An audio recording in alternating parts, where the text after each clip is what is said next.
What is good, everybody? Welcome back to another episode brought to you by the League FFB. Today, we are going to be talking about Week 9 running backs, who I'm starting, who I'm sitting, who's risky, who's not. But without wasting any more time, let's hop right into my running backs, and let's talk about the guys that I like first. Now, the first running back that I like this week is going to be Raiders running back Josh Jacobs, and Josh Jacobs gets a matchup here against the New York Giants, and I think Josh Jacobs is going to be a top 10 play for fantasy football purposes this week, especially in your PPR leagues. And when we look at this matchup for Josh Jacobs, the New York Giants are a top 10 easiest matchup in the NFL for fantasy football running backs, so it is a good matchup for Josh Jacobs. And one thing that I noticed is when we look at week 4, when Aiden O'Connell was the starting quarterback for the Las Vegas Raiders and they played the Los Angeles Chargers, that was Josh Jacobs' best week so far this year. He finished as the running back 3 that week, and he had a ton of receiving work, 8 receptions on 11 targets for 81 yards. It was a very good week for Josh Jacobs, so it seems like, at least with the very small sample size we have with Aiden O'Connell, at least he likes to check down to Josh Jacobs. At least that's what it's looking like. So we do have 3 of these running back 1 finishes from Josh Jacobs so far this year. I think a 4th one is in store this week against the New York Giants with O'Connell at the quarterback position, and that's why Josh Jacobs is going to be a start of the week for me and a top 10 running back 1 play for you this week. Now, the second player that I'm going to be starting in my leagues this week is going to be Rachaad White of the Tampa Bay Buccaneers, and he gets a matchup here on the road against the Houston Texans, and this matchup is probably average at best. The Houston Texans haven't been very great against the running back position, but they also haven't been bad against the running back position. But one thing that I want to know with Rachaad White is we now have 2 straight weeks where Rachaad White has finished as a top 12 option in fantasy football PPR leagues. We're looking at one thing specifically with this is he's starting to get a lot more receiving work. We know he's very good in the receiving game. 6 targets for 6 catches in week 7, 7 for 7 in week 8. Both of those games going for 65 and 70 receiving yards respectively. It doesn't seem like Rachaad White has to get into the end zone to give you a good fantasy football day. And if he does get into the end zone, he could potentially be a top 5 option this week in week 9 against the Houston Texans. I think he's a great play this week. And again, I think he's going to be a running back 1 for your fantasy football teams and a top 12 play in my fantasy football rankings. Now, the third running back that I like this week is going to be Rhamondre Stevenson of the New England Patriots, and he gets a matchup here versus the Washington Commanders. And I think Rhamondre Stevenson is going to be a top 12 play at the running back position this week. We look at this matchup against the Washington Commanders, and they have been decent against the run this year. But one thing that we aren't considering right now, maybe some of us are, is they just traded away Chase Young and Montez Sweat. Both of these guys being very, very good pass rushers. They've also been very good in the run game. These guys have been very good for this defense, and they're no longer there. They've been traded at the deadline. Sweat to the Bears, Chase Young to the 49ers, and now we have 2 out of the last 3 weeks where Rhamondre Stevenson has been a top 15 option at the running back position in fantasy football leagues, and I think this is going to be another week where he's going to do that. You trade away those 2 guys, he's getting a little bit more receiving work, and now he gets this matchup here. I think this is a top 12 week in store for Rhamondre Stevenson. I think he's a low-end running back 1 for your fantasy football rosters here in week 9 against the Washington Commanders. But now that we've talked about the 3 guys that I like this week, let's talk about 3 guys that I dislike, one of which being Darrell Henderson of the Los Angeles Rams. He's going on the road and playing at the Green Bay Packers, and I currently have Darrell Henderson sitting outside of my top 24 running backs, so that means he's going to be a running back 3 or a flex option considering your league settings. But I do think that Darrell Henderson is going to be in store for a little bit of a worse week here in week 9, and the matchup is actually pretty good. The Green Bay Packers have been pretty bad against the running back position, but I think we need to consider that Matthew Stafford is likely not playing in this matchup. He has a do not practice on Wednesday, a did not practice on Thursday. We're waiting for that DNP that's likely happening today. And one thing that we also need to know is that with the bye week next week for the Los Angeles Rams, it might be in their favor to sit Matthew Stafford in this matchup because you could give him 2 weeks to recover from that dislocated thumb. Now, again, like I said, Green Bay's a good matchup, but I do expect this offense to be pretty inefficient without Matthew Stafford at the quarterback position. And even when we look at what Darrell Henderson has done with Matthew Stafford in the lineup, he's barely been a top 20 option for fantasy football purposes. So you take Stafford out, the offense gets a little bit more inefficient, and I think Darrell Henderson falls outside of my top 24 running backs. So for me, he's going to be running back 3 territory this week, maybe even just a flex option, but I don't think there's a lot of upside here for Darrell Henderson without scoring a touchdown in this one. Now, the second running back that I'm going to be avoiding if I can in my fantasy football leagues is going to be Alexander Mattison of the Minnesota Vikings, and he gets to play on the road at the Atlanta Falcons in this matchup. And one thing about Alexander Mattison is he's been very disappointing. Alexander Mattison has 1 running back 1 finish so far this year, and it was a very, very long time ago. I mean, when we look at when it happened, it was like week 3 against the Chargers, and ever since then, he has failed to be a top 20 option at the running back position. And if that's not bad enough, the Minnesota Vikings traded for Cam Akers, and now Cam Akers is being worked into this offense just a little bit more. Oh, and one more piece. Kirk Cousins is now out for the remainder of the season, torn Achilles. They moved on to Jaren Hall, so I do expect a pretty significant downgrade in the efficiency of this offense, in the scoring in this offense. And on top of it all, the Atlanta Falcons have the second toughest matchup for running backs so far this year for fantasy football. So a bad matchup, inefficient offense, a lot of things not going Alexander Mattison's way. He's sitting outside of my top 25 running backs, and for me, I think he's just a running back 3 flex option that really you could find other people that you could play over Alexander Mattison this week. And now the third and final running back that I will be avoiding this week is going to be Brian Robinson Jr. for the Washington Commanders. He plays on the road at the New England Patriots in this matchup, and this is another running back that is currently sitting outside of my top 24. Again, a running back 3/flex option for your fantasy football teams.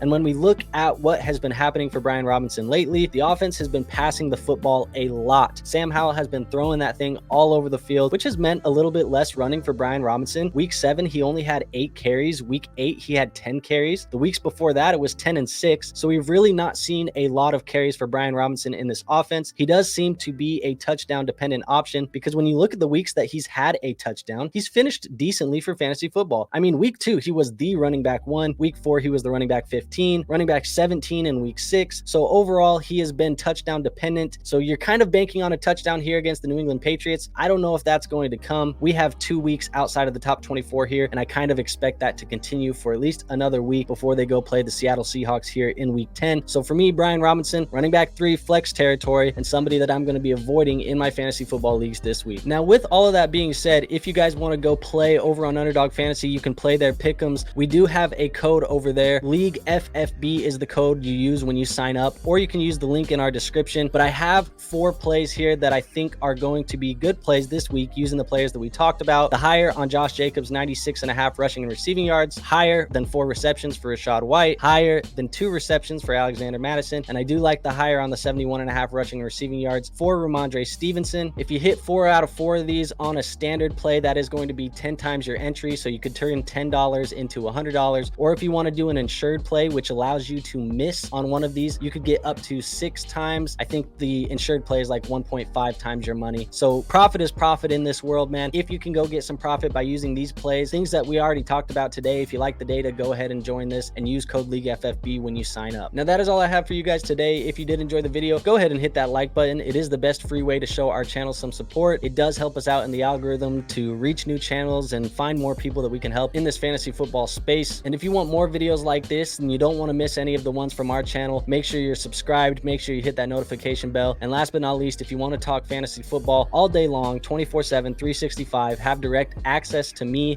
and my analysis, my data, all of my help, go ahead and join my free Discord. It is going to be linked in the description as well. And like I said, it's free to join, so there's no risk in joining that. With those few things out of the way, I will see you guys on our next video. But until then, peace out.